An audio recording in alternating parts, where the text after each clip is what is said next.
Okay, so I'm going to start with the swords. We're going to talk about ace through the 10 of swords.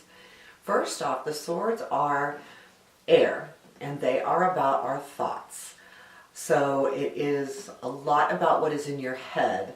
And as we go through them, you'll see it appears that sometimes what we have in our head keeps us from doing so many things, or can make us, when we're thinking too hard about something, it kind of gives us,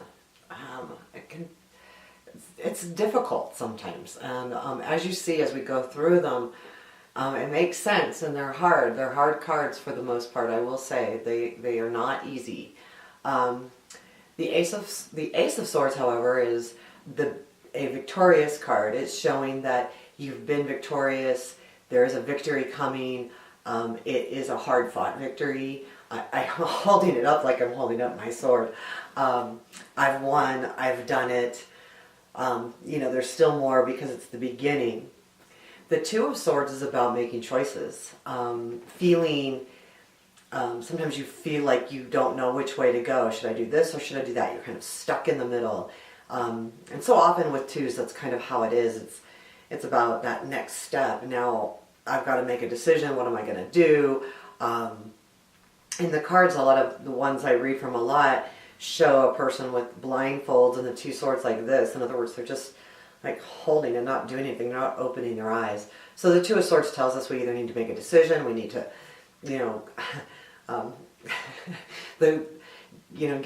get going, move, take a decision, and take your blindfold off.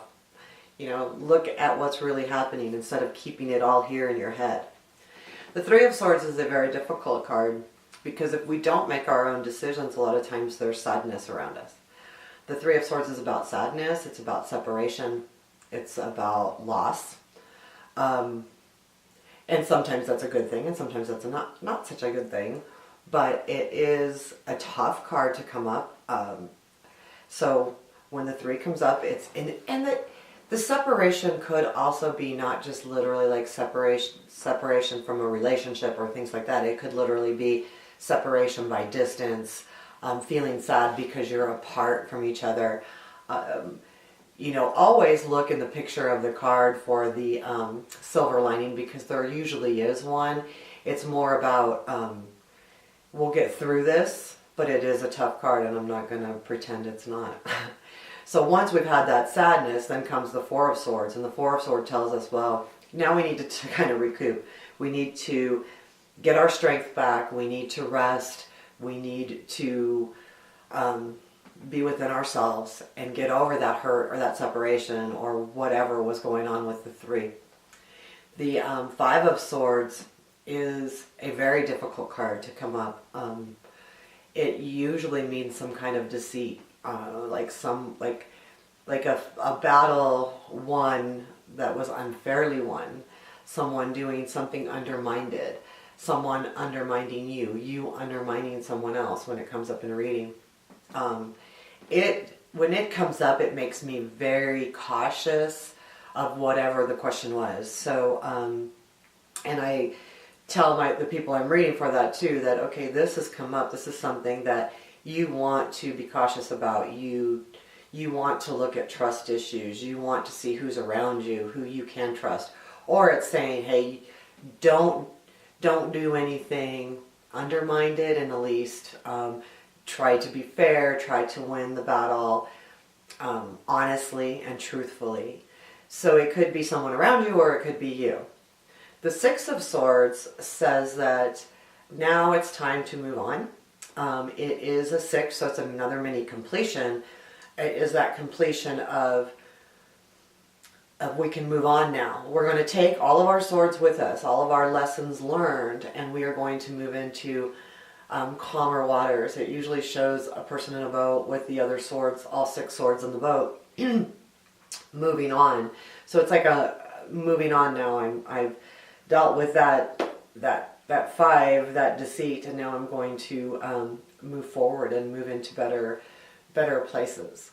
But I'm taking my lessons along with me, my decision I had to make, my hurt, my rest, my recovery, the stuff that wasn't so honest going on around me. The Seven of Swords has a few different meanings. I mean, most of the cards do. And when we get more into the learning, we'll talk about the look of the card. But the Seven of Swords reminds you to be careful of theft. It usually depicts a person like grabbing onto 5 swords, but there's 2 left behind. You know, like he's trying to get as much as he can and leave really quietly, like sneaking out.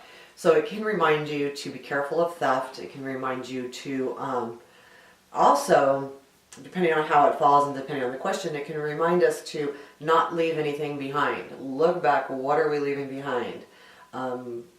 Should we be picking those up instead of the 5 we have? So it's a good, it could also mean that. But do be careful, that can also be a very tough card. So it's time to look at, okay, is someone taking something from us? Are we reminded not to take from other people? And I'm not talking just about, you know, it doesn't mean just about, you know, material items. It could be, you know, an emotional thing or a friendship or anything like that. It can be anything. So just keep that in mind when you're doing the reading. 8 of Swords is about restriction. Usually it shows someone maybe with their hands tied or their hands aren't tied and the swords are all around them and I can't get out. So it's a feeling of being restricted or telling you that you are restricted at this point or something is restricting you. Is it just in your head? Are you only thinking that you're restricted? Because there's a way out and there always is, and you can see that in the card. So while your querent may be in a situation where they feel restricted, it just means, hey, you can get out, you just need to look at how you get out. And again, when we're dealing with thoughts, sometimes we put in our head that we're stuck and we can't get out because we're not opening ourselves up.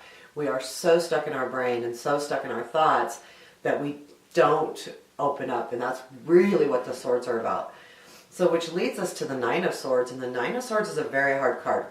So if you say that the 8 of Swords are where you are feeling restricted, well, if you don't get out of that position or help yourself out, then you get to the 9 of Swords, and the 9 of Swords is anxiety and stress and, oh my God, what's going on? What am I going to do?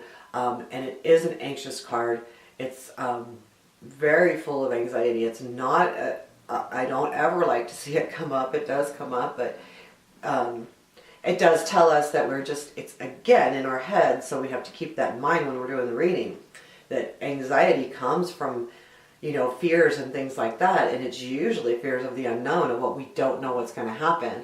So the 9 is telling us that, yeah, if you're not careful, you're going to feel this, you're going to feel the anxiety.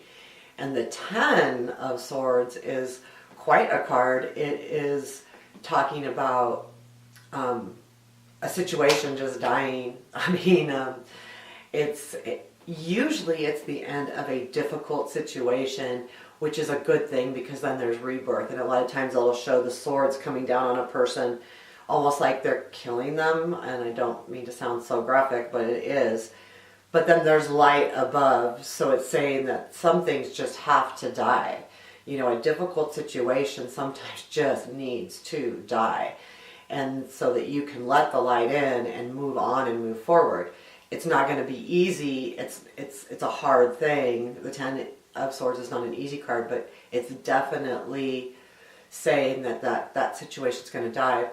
But there's going to be more out there with the brightness. So let that die and let's move to a better situation. So that is the Ace through the 10 of Swords. I will do the Court sword cards next. And thank you.